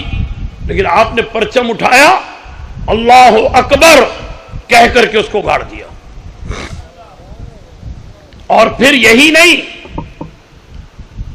جب اس کو گاڑ دیا تو بعد میں اس کو نکالا، اور جب اسے نکالا تو نیچے سے پانی کا ایک چشمہ جاری ہو گیا. میں خیبر گیا ہوں اور میں نے خیبر کی زیارت کی ہے. وہاں پر یہ العین العلی، علی کا چشمہ کہتے ہیں اسے، آج بھی جاری ہے. 1400 سال ہو گئے، پانی میں کمی نہیں ہوئی، آج بھی جاری ہے وہاں سے وہ پانی. اور ایک یہودی نے بعد میں حضرت علی کو مسجد نبوی شریف کے 7 نمبر گیٹ کے باہر مسجد علی کے پاس وضو کرتے ہوئے دیکھا تو وہ قریب آ گیا، اور یہودی وہ کہنے لگا کہ میں علم نجوم کا ماہر ہوں، میں آسٹرونومسٹ بھی ہوں، آسٹرولوجسٹ بھی ہوں، فلکیات کا علم بھی ہے میرے پاس. علی وہ جو تم نے خیبر میں ہماری وادی میں آ کر جھنڈا گاڑ دیا تھا وہ کوئی کمال کی بات نہیں ہے. اس لیے کمال کی بات نہیں ہے کہ میں نے حساب لگایا تو میں نے یہ غور کیا کہ اس وقت ستاروں کی چال ایسی تھی کہ ٹھوس اور ثقیل چیز اور کثیف چیز نرم ہو گئی، کثیف لطیف ہو گئی، ثقیل جو ہے وہ نرمی میں بدل گئی. تو تم نے اس موقع سے فائدہ اٹھایا اور تم نے جھنڈا گاڑ دیا. حضرت علی کو بڑا غصہ آیا کہ میری کرامت کو مانتا نہیں ہے یہ. تو آپ وضو کر رہے تھے اور وضو کرنے میں مسواک جو ہے نا وہ آپ کے ہاتھ میں تھی. یہ مسواک کو مٹھی میں پکڑا اور اسی پتھر کے اندر گاڑ دیا جس پتھر پر بیٹھے ہوئے تھے. ہے کسی میں یہ دم؟ ابھی تجربہ کر لیتے ہیں. مسواک میرے پاس ہے، اس کو کوئی گاڑ سکتا ہے؟ میں اپنی شکست تسلیم کرتا ہوں. سب سے پہلے میں اسے نہیں گاڑ سکتا. آپ گاڑ سکتے ہیں؟ کم لوگوں کی آواز آ رہی ہے. ہاں، کوئی نہیں گاڑ سکتا. چلے ہم اور آپ برابر ہو گئے اس مسئلے میں. تو حضرت علی نے مسواک اسی وقت گاڑ دی. حضرت عمر فاروق اعظم رضی اللہ تعالی عنہ وہ دیکھ رہے تھے، وہ قریب آئے اور یہودی کے سینے پہ ہاتھ رکھ کر اسے پش کیا، دھکا دیا اور کہنے لگے تجھے پتہ ہی نہیں ہے اللہ تعالیٰ نے وقت علی کے ہاتھ میں دے دیا ہے. اللہ اکبر یا رسول یا علی. تو حضرت علی کا مقام و مرتبہ کون بیان کر سکتا ہے؟ میری ایک کتاب ہے گلستان رمضان، یہ میرے سامنے ہی ہے اور یہ غالباً میرے پاس اس کا آخری نسخہ ہے. اس میں حضرت علی کی شان کو حضرت ابوبکر صدیق رضی اللہ تعالی عنہ انہوں نے بیان کیا ہے، اور ان کے درمیان باہمی عقیدت و محبت کا ایک بڑا پیارا مکالمہ ہے. جیسے ہم کسی کے پاس جائیں تو ایک ہی وقت میں پہنچ جائیں 2 افراد، اور پھر جو ذرا بزرگ ہو تو جوان آدمی اس سے کہے کہ آپ دروازے پہ دستک دیجئے، اور دوسرا جو ہے جوان اس سے وہ بزرگ یہ کہے کہ نہیں یار تم دستک دے دو بھائی، تمہاری بھی بڑی فضیلت ہے، تم گھر والے ہو، تم دستک دو، ہم تو صحابی ہیں۔ تو اب اس موقع پر جو جملے بولے گئے نا، وہ جملے بڑی اہمیت رکھتے ہیں، میں وہ آپ کے سامنے عرض کرتا ہوں کہ جب حضرت ابو بکر نے کہا کہ اے علی آگے بڑھو اور دستک دو، تو حضرت علی کہنے لگے کہ میں آپ سے آگے نہیں بڑھ سکتا، اس لیے کہ میں نے رسول اللہ علیہ السلام کو یہ فرماتے ہوئے سنا کہ کسی بھی شخص پر سورج طلوع اور غروب نہیں ہوگا جو میرے بعد ابو بکر صدیق سے افضل ہو۔ تو حضرت ابو بکر نے کہا کہ میں بھی ایسے شخص سے آگے بڑھنے کی جرت کیسے کر سکتا ہوں کہ جس کے بارے میں رسول اللہ نے فرمایا ہو کہ میں نے سب سے بہتر اور افضل عورت، سب سے بہتر شخص کے نکاح میں دی ہے، یعنی حضرت فاطمہ کی نکاح کی بات آ گئی۔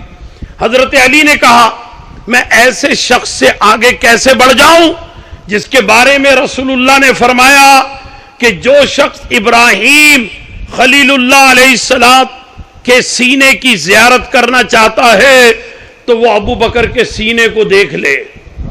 حضرت ابو بکر نے کہا میں بھلا آپ سے تقدم کیسے کروں کہ جس کے حق میں رسول اللہ نے یہ فرمایا کہ جو شخص حضرت آدم کا سینہ، حضرت یوسف کا حسن، حضرت موسیٰ کی نماز، حضرت عیسیٰ کا زہد و تقوی اور حضرت محمد مصطفیٰ کا خلق عظیم دیکھنا چاہے تو وہ علی کو دیکھ لے۔ حضرت مولا علی نے کہا میں ایسی شخصیت سے پیش قدمی کیسے کرنے کی جرت کروں کہ جس کے بارے میں کہ اللہ کے رسول نے یہ فرمایا کہ جب میدان محشر میں حسرت و ندامت کے روز تمام لوگ جمع ہو جائیں گے، ایک منادی حق تعالی کی جانب سے ندا کرے گا کہ اے ابو بکر تم اور تمہارا چاہنے والا جنت میں چلا جائے۔ حضرت ابو بکر نے کہا میں ایسے شخص سے تقدم کی ہمت کیسے کر سکتا ہوں کہ جس کے بارے میں حضور علیہ السلام نے یہ فرمایا کہ علی کا بھیجا ہوا ہدیہ یہ سب سے زیادہ میری بارگاہ میں مقبول اور منظور ہوتا ہے۔ جب حضرت علی نے دودھ اور کھجور کا ہدیہ بھیجا تھا، حضرت علی نے کہا میں آپ سے کیوں کر آگے بڑھ جاؤں جبکہ اللہ کے رسول نے فرمایا کہ ابو بکر تو میری آنکھ ہے، یہ اللہ کے رسول نے فرمایا۔ حضرت ابو بکر نے کہا میں ایسی شخصیت سے کیوں کر آگے بڑھوں کہ جس کے بارے میں حضور نے فرمایا روز قیامت علی جنتی سواری پر آئیں گے تو کوئی ندا کرنے والا ندا کرے گا کہ اے محمد مصطفیٰ، دنیا میں آپ کے ایک بہت اچھے والد، ایک اچھے بھائی تھے، یعنی آپ کے والد ابراہیم خلیل اللہ اور آپ کا اچھا بھائی علی مرتضی۔ حضرت علی نے کہا میں ایسے بزرگ سے کیسے آگے بڑھ جاؤں کہ جس کے بارے میں حضور علیہ السلام نے فرمایا کہ اگر روئے زمین کے تمام لوگوں کا ایمان ابو بکر کے ایمان کے ساتھ وزن کیا جائے تو ابو بکر کا ایمان سب سے بھاری ہوگا۔ حضرت ابو بکر نے کہا میں ایسی محبوب شخصیت سے کیسے آگے بڑھوں کہ جن کے بارے میں اللہ کے رسول نے کہا کہ یہ اللہ کے حبیب ہیں اور یہی علی بن ابی طالب ہیں۔ حضرت علی نے کہا میں ایسی محترم شخصیت سے آگے کیسے بڑھوں کہ جن کے بارے میں حضور علیہ السلام کا ارشاد گرامی ہے کہ اہل محشر جنت کے 8 دروازوں سے یہ آواز سنیں گے کہ اے ابو بکر تمہارے پاس ہر دروازے سے اندر داخل ہونے کا لائسنس اور گیٹ پاس موجود ہے، جس دروازے سے چاہے اندر آ جاؤ۔ حضرت ابو بکر نے کہا کہ اے علی میں تمہارے سے آگے نہیں بڑھ سکتا، اس لیے کہ حضور نے فرمایا کہ علی کا محل میرے اور ابراہیم علیہ السلام کے دونوں محل کے درمیان ہوگا۔ حضرت علی نے کہا کہ میں صاحب وجاہت مرد سے آگے کیسے بڑھوں کہ جس کے بارے میں نبی پاک صلی اللہ علیہ وسلم کا یہ فرمان ہے کہ آسمانوں کے فرشتے، کروبین کے ملائکہ، روحانی اور ملائے اعلیٰ کے فرشتے ہر وقت ابو بکر کے چہرے کی طرف تکتے رہتے ہیں۔ حضرت ابو بکر نے کہا میں ایسی پیکر ایثار شخصیت سے کیسے آگے بڑھ جاؤں کہ جس کی اولاد اور خود اس کے اپنے حق میں اللہ تعالیٰ نے یہ فرمایا ہو کہ یہ اللہ کی محبت میں مسکین کو، یتیم کو اور اسیر کو کھانا کھلاتے ہیں۔ حضرت علی نے کہا میں ایسے متقی شخص سے کیوں کر اپنے آپ کو فائق کروں کہ جس کے بارے میں اللہ کا یہ فرمان ہے کہ وہ ہستی جو سچ لے کر آئی اور سچائی کی تصدیق کرنے والا بھی ساتھ آیا، والذی جاء بالصدق وصدق بہ۔ اب یہ مکالمے چل رہے تھے، حضرت جبرائیل آ گئے اور حضرت جبرائیل نے کہا، حضور علیہ الصلوۃ والسلام بھی دروازے کے اندر کی جانب تشریف فرمائے اور وہ بھی سن رہے۔ تو حضرت جبرائیل نے کہا اللہ تعالیٰ آپ دونوں کی باہمی محبت کو دیکھ کر فرشتوں میں ناز کر رہا ہے، اور حضور علیہ الصلوۃ والسلام نے دونوں کی پیشانی کو بوسہ دیا اور پھر یہ فرمایا کہ قسم ہے رب کے حق ہونے کی جس کے قبضہ قدرت میں محمد کی جان ہے، اگر سمندر سیاہی ہو جائیں، درخت قلم بن جائیں اور زمین و آسمان والے لکھنے بیٹھ جائیں، پھر بھی تم دونوں کی فضیلت کو مکمل طور پر بیان کرنے سے عاجز آ جائیں گے۔ اللہ، یہ حضرت ابو بکر صدیق کا خراج تحسین جو کہ حضرت علی کے لیے، اور حضرت علی کا خراج تحسین حضرت ابو بکر کے لیے۔ تو اس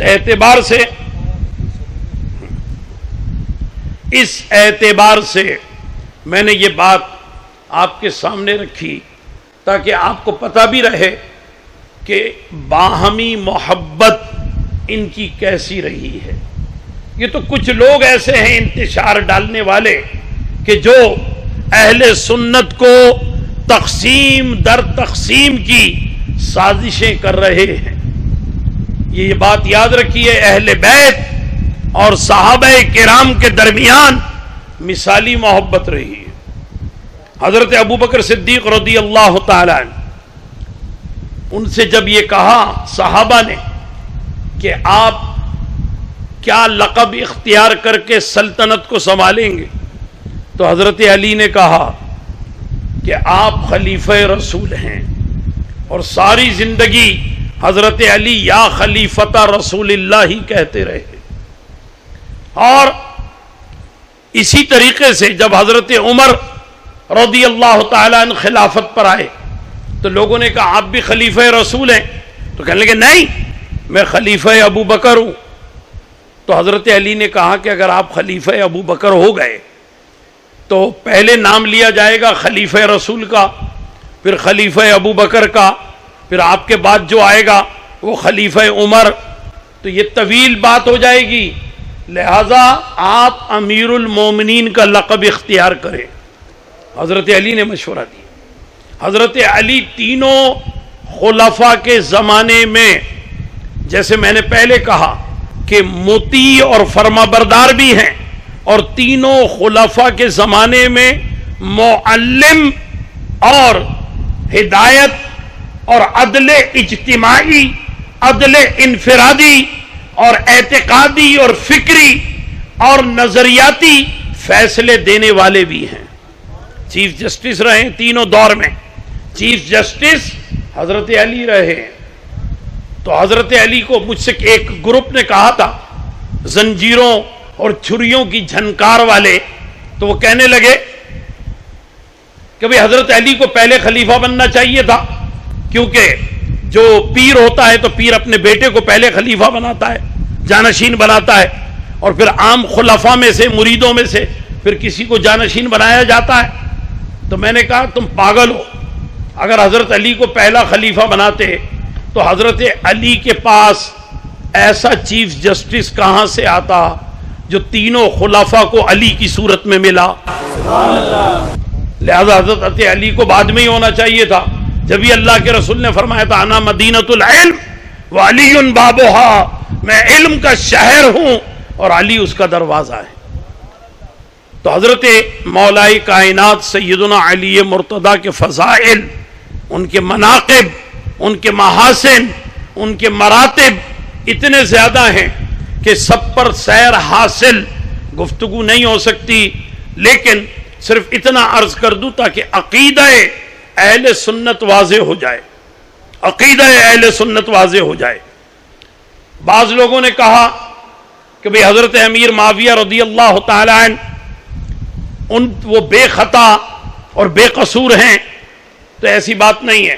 حضرت امیر معاویہ رضی اللہ تعالی عنہ کا مطالبہ کہ یہ سب قاتلین عثمان ہیں، انہیں قتل کر دو، حضرت علی کا کہنا کہ پہلے سلطنت کی رٹ کو قائم ہونے دو، بعد میں قاتل کو ڈھونڈا جائے گا، یہ بات بالکل صحیح ہے۔ حضرت علی نے بھی ایسے ہی کیا تھا۔ ابو لولو فیروز نے حضرت عمر کو شہید کیا تو حضرت علی نے کہا اس کے پیچھے ماسٹر مائنڈ کو تلاش کریں گے۔ اے عمر، تم نے فارس کو فتح کیا تھا تو فارس کا کسرا بادشاہ وہ اس مجوسی کے پیچھے ہے، تو حضرت علی کے مشورے سے سیکرٹ ایجنٹ بنائے گئے، دنیا اسلام کی پہلی سیکرٹ سروس بنی۔ حضرت علی نے جاسوسوں کو تعلیم دی، جاسوسوں کو روانہ کیا، سائپرس کے جزیرے بیوارا میں کسرا بادشاہ کو ڈھونڈ نکالا، پھر اس کے بعد اس کے پاس جنگجو بہت تھے، تو حضرت علی کو آ کر سیکرٹ ایجنٹ نے بتایا کہ اب کیا کریں، ہم اسے قتل نہیں کر سکتے اس طرح۔ تو حضرت علی نے مشورہ دیا حضرت عثمان کو، کہا کہ عثمان اپنا سرمایہ نکالو، بیت المال سے بھی سرمایہ نکالو، اور حضرت امیر معاویہ سے کہا تم بہت بڑے ٹیکنیکل آدمی ہو، لہذا میں مشورہ دیتا ہوں ایک بحری بیڑا بناؤ۔ تو ایک بحری بیڑا بنایا گیا، دنیا اسلام کا سب سے بڑا بحری بیڑا، بلکہ آج تک تمام دنیا اور تمام سلطنتوں کا سب سے بڑا بحری بیڑا حضرت علی کے مشورے سے بنایا گیا۔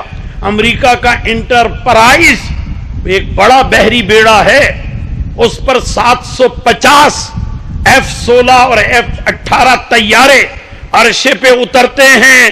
حضرت علی کے مشورے سے جو بحری بیڑا بنا، اس کے اندر 1000 ریگستانی جہاز کھڑے ہوتے ہیں، 1000 گھوڑے کھڑے ہوتے ہیں، 10,000 سپاہی، ان کو لے کر کے وہ بحری بیڑا چلا، اور پھر کسرا بادشاہ کو پکڑ کر اس کو واصل جہنم کیا۔ حضرت علی کے مشورے سے حضرت ابو بکر نے موٹر وے بنائی، اور حضرت علی کے مشورے سے وہاں پر اونٹ کی مالش کرنے والے کو فری رکھا گیا، گھوڑے کی مالش کرنے والے کو، زخمی گھوڑے کی مرہم پٹی کرنے والے کو وہاں کا کنواں کھدوایا گیا، میٹھے پانی کو فری رکھا گیا۔ آج بھی موٹر وے موجود ہے، لیکن آپ کسی موٹر وے پہ جائیں، علی بابا کے گیس اسٹیشن پہ رک جائیں، آپ کی گاڑی میں فری پیٹرول ڈالے گا؟ جواب نہیں دے رہے آپ لوگ، نہیں ڈالے گا نا۔ وہاں اگر آپ چائے پی لیں فری چائے ملے گی، وہاں کھانا کھا لیں فری کھانا ملے گا، وہاں پر اگر کوئی پلنگ لے کر ہوادار کمرے میں یا اے سی لگے ہوئے کمرے میں سونا چاہیں تو فری میں ملے گا۔ حضرت علی نے حضرت ابو بکر کو کہا تھا کہ آپ جو موٹر وے بنائیں گے اس موٹر وے پر یہ ساری سروس دیں گے اور ساری سروس فری ہوگی، ساری سروس فری دے دی۔ تو یہ آپس میں محبت اگر نہ ہو تو یہ ایک دوسرے کو ایسے مشورہ دیں گے؟ ہمارے ہاں کے حکمران تو ایسے ہوتے ہیں کہ ایک نے کیٹی بندر کا منصوبہ شروع کیا تو وہ ایک جو شریفوں کا شریف ہے اس نے آ کر اس کو بند کر دیا، چاہے اس پر کروڑوں روپے خرچ آ گئے تھے۔ پھر اس نے جب M8 وہ موٹر وے شروع کی جس کے 8 ٹریک تھے تو پھر بے نظیر صاحبہ نے آ کر اس کو 4 میں تقسیم کر دیا، کروڑوں روپے خرچ ہو گئے اس کے منصوبے کے اوپر، وہ ضائع ہو گئے۔ تو ہمارے یہاں جو ایک دوسرے کے بعد آتے ہیں نا وہ منصوبوں کو فیل کرتے ہیں. حضرت علی نے منصوبوں کو آگے بڑھایا, حضرت عثمان نے آگے بڑھایا, حضرت عمر نے آگے بڑھایا.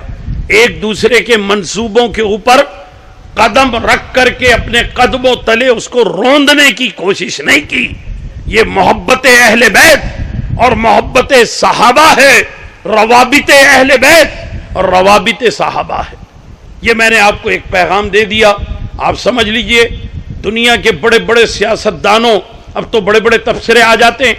نپولین بوناپارٹ کو میں نے پڑھا, مسولینی کو پڑھا, صدر نکسن کے معاملات کو پڑھا, اور پھر میں نے اسٹالن گراڈ کو بھی پڑھا, اینجلز کو بھی پڑھا, اور برطانیہ کے سر ونسٹن چرچل کو بھی پڑھا کہ اگر فتنہ اور فساد ہو جائے تو کیا فسادیوں کو قتل کریں؟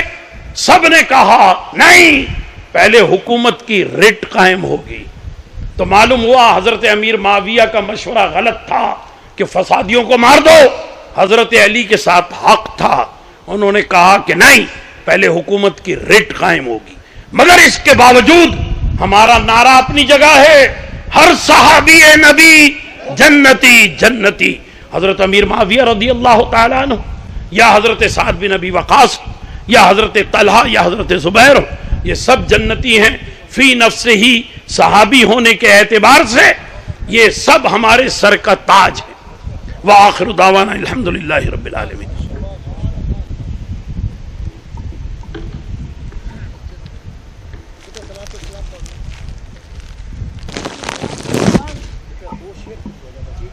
ہاں ہاں بالکل حضور آپ کی محبت ہے. جانے رحمت لاکھوں سلام, شمع بز میں ہدایت لاکھوں سلام. یہ سوہانی گھڑی چمکا طیبہ کا چاند, اس دل افروز ساتھ زیادہ بہتر ہے بنسبت کرسی پہ پاؤں رکھنے کے. نہیں ہو جائے گا. یہ وہ 25ویں شریف پہ ہمارے ہاں وہ پروگرام ہے نا اعلیٰ حضرت کی جو ماہانہ 25 یوم علی, تو یہ اجتماعی دعوت نامہ میں نے دے دیا. بدھ کو ہے, عصر مغرب کے درمیان آ سکتے ہیں آپ.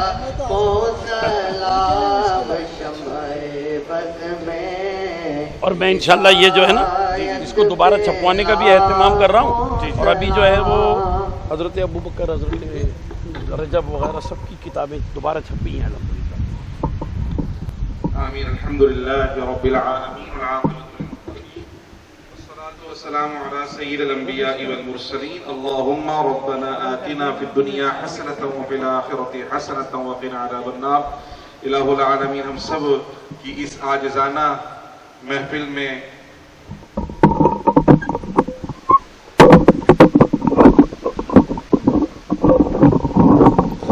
الہ العالمین ہم سب غلاموں کی اس بابرکت محفل میں عاجزانہ حاضری کو اپنی بارگاہ میں شرف قبولیت عطا فرما. اس محفل مبارکہ کے فیوز و برکات ہم سب کو عطا فرما. پیارے آقا صلی اللہ علیہ وسلم کی صحابہ سے والہانہ عشق و محبت عطا فرما. ان کی سیرت و کردار کو اختیار کرنے کی توفیق عطا فرما. ان کے صدقے میں ہماری تمام حاجات کو پورا فرما دے. ہماری تمام ضروریات کو اپنے خزانے غیب سے پورا فرما دے. الہ العالمین ہمارے علماء کرام کو صحت و تندرستی کے ساتھ دراز عمر بالخیر عطا فرما. الہ العالمین جتنے علماء اہل سنت رحلت فرما چکے ہیں ان کے درجات میں بلندی عطا فرما. جنت الفردوس میں اعلیٰ ترین مقام نصیب فرما. الہ العالمین ہمیں, ہماری موجودہ نسلوں کو اور قیامت تک آنے والی نسلوں کو پیارے آقا صلی اللہ علیہ وسلم کا سچا شہدائی اور وفادار بنا. ہمیں بھی گمراہی سے محفوظ فرما. ہماری قیامت تک آنے والی نسلوں کو گمراہی سے محفوظ فرما. ماہ رمضان شریف کی رحمتوں برکتوں کا صدقہ الہ العالمین جو عبادات ہم کر سکے اس کو بھی اپنی بارگاہ میں شرف قبولیت عطا فرما. اور جو ایام باقی ہیں اس میں خوب محنت کے ساتھ عبادات کرنے کی توفیق عطا فرما. سمعنا واطعنا غفرانک ربنا والیک المصیر. ان اللہ وملائکتہ یصلون علی النبی یا ایہا الذین آمنوا صلوا علیہ وسلموا تسلیما اللہم صلی علی سیدنا مولانا محمد وعلی آل سیدنا مولانا محمد وبارک وسلم سبحان ربک رب العزت عما یصفون وسلام علی المرسلین والحمد للہ رب العالمین آمین بحق لا الہ الا اللہ محمد رسول اللہ صلی اللہ علیہ وسلم۔ اعلان کے مطابق انشاءاللہ اب بیان کے فوراً بعد شبینے کا سلسلہ ہے، چونکہ سحری سے پہلے شبینہ ختم کر کے سحری کا بھی اہتمام و انصرام کرنا ہے، اس لیے انشاءاللہ بغیر کسی تاخیر کے شبینے کا آغاز ہوگا۔ حضرت سے مصافحہ کر پھر شبینے کی تیاری کریں۔ السلام علیکم ورحمۃ اللہ۔ یا علی یا علی یا علی یا علی یا علی یا علی بول یا علی یا علی یا علی بول بولو یا علی یا علی یا علی بول یا علی یا علی یا علی بول یا علی بول۔ مشکل ٹل جائیں گی مشکل کی گھرا کھول یا علی یا علی یا علی بول۔ ملکل تو علی مولا میرے آقا نے بولا، ملکل تو علی بولا میرے آقا نے بولا، جس کا میں مولا ہوں اس کے علی مولا، اس کے علی مولا۔ ہر کوچ کوچ گلی گلی کہتا ہے ماہو یا علی یا علی یا علی بول بولو یا علی یا علی یا علی بول یا علی یا علی یا علی بول۔ اور آپ کی سبحان اللہ کی صداؤں میں ذرا ایک مرتبہ کہہ دیں ذرا سبحان اللہ۔ دین اسلام میں کوئی تفرقہ نہیں ہے، اس لیے کہہ رہا ہوں۔ صدیق عمر کرتے ہیں خود پیار علی سے، ہاں پیار علی سے۔ صدیق عمر کرتے ہیں خود پیار علی سے، عثمان غنی کرتے ہیں اظہار علی سے، اظہار علی سے۔ داماد نبی شیر خدا آپ ہیں انمول یا علی یا علی یا علی بول بولو یا علی یا علی یا علی بول یا علی یا علی یا علی بول یا علی بول یا علی بول۔ کعبے میں ہوئے پیدا تو مسجد میں شہادت، ہر وقت کیا کرتے تھے اللہ کی عبادت، اللہ کی عبادت۔ بغض علی پہ لازم و ملزوم ہے لاہور یا علی یا علی یا علی بول بولو یا علی یا علی یا علی بول یا علی یا علی یا علی بول یا علی بول یا علی بول۔ اے راشد اعظم تیری نسلوں کی بقا ہو، اے راشد اعظم تیری نسلوں کی بقا ہو، ہونٹوں پہ ان کے آل محمد کی ثنا ہو، محمد کی ثنا ہو۔ توصیف و ثنا کے لیے بھرتا رہے کچھ کول یا علی یا علی یا علی بول بولو یا علی یا علی یا علی بول یا علی یا علی یا علی بول یا علی بول یا علی بول یا علی یا علی یا